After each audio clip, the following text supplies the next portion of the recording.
Chief Minister kan hi chuan corruption do mun do nga mi nam nuai nung mi re thei te lo din chan thei nan chan buin veng har sa te chan buin sum te ka pe nga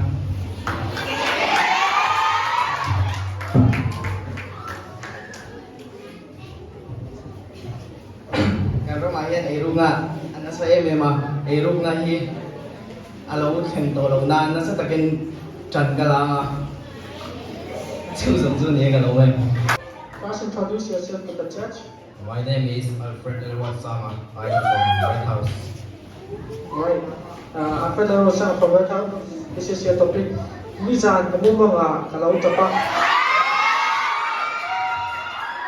Kalau out wakak baka anu lihat patah milau wal cupa. Mizan kau mangkan ngai toilet tu kabial lu yen milau kera. Ken bangan pun bincang lawa. Email saya by media. Kan anniversary kan thiling tek taka min vom na na banga.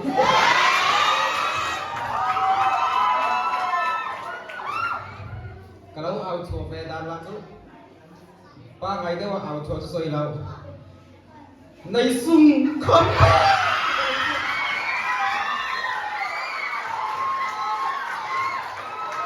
Kalau kapsuk ni kaya Mase katsung teka ng shit yam lo nawa. Suti di lang se boy ni school kalau kan thedon nge don lo po kashmiya nawa. Pati zong kan may rosan. My name is Anthony Manamas from Troma.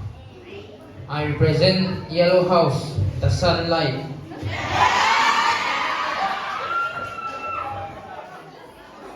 Right, Anthony.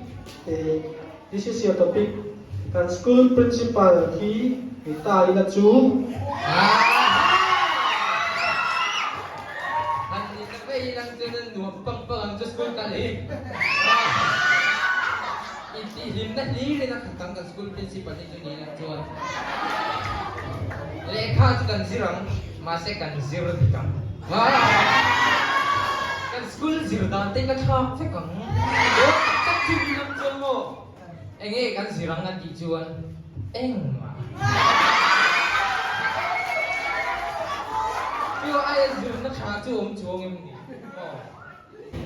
Hello everyone, my name is Andy Lunapi from class 9 from Yellow House. Alright, Andy, this is your topic. Tunlan mizaw chalai ten an mo bober niya ka siya chu. So the area mas so the area tong lang ta kaya so the area mas in pakat na so the area le to to para siya. Then meja de zoo de shikar de kan tam ti ko ba siya. Panila kan mi permiten kan kulau. Kan tum te saben kan to la cha. My name is Philip and I'm representing for the Blue House. Alright, Mr. Philip, this is your topic. Zuhi a chat lo na em chu. Korate min một tiêu thì na. Kan chau lo te po min chau tiêu thì. Le Zuhi a chat lo na em pakha chu a chat na soi tur lom lo mo. Le Zuhi a chat lo na em chu mi pa ngai po. Mi mo la mi chua thei tu nia. Chu wangi ti lo tok tur ni. My name is Emily from Blue House. Okay, Emily, this is your topic. Ram pastor na ta na poi mo per ka ti chu.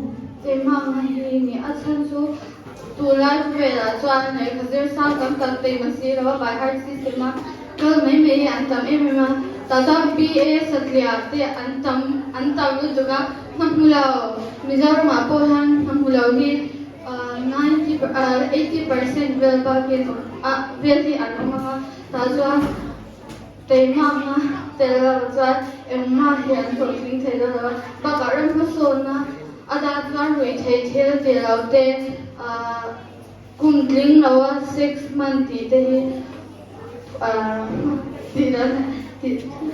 thank you. Alright, Andrew, this is your topic. school lâu bóng thàn tổ chuan 所以ว่าให้เราปีใหม่มีแค่ตกลายเลยแต่ว่าสกุลหมดทุกเราแต่ไล่รำไงส่วนดีเซลได้สักอย่างได้ห้องหมวกที่ชีพเนี่ยอันนี้คลาสได้ด้วยมาหัวสุริแบบเดียวส่วนclassroom ว่าสิครับไอ้ไล่จิ้งฉากเราเต้นี่ไหมจะลองไหม tuần lai cả cái ruộng liền biết là chụp เอ็งเราบ้าวันนี้ใบคุณก้นตุลีบ้งทุกจ้าก็ใช้ตัวเต้งสามขัดบ้าวันนี้เราตุลีบ้าเบียนที่ข้าก็เรียนรู้วันเย็นเท่านี้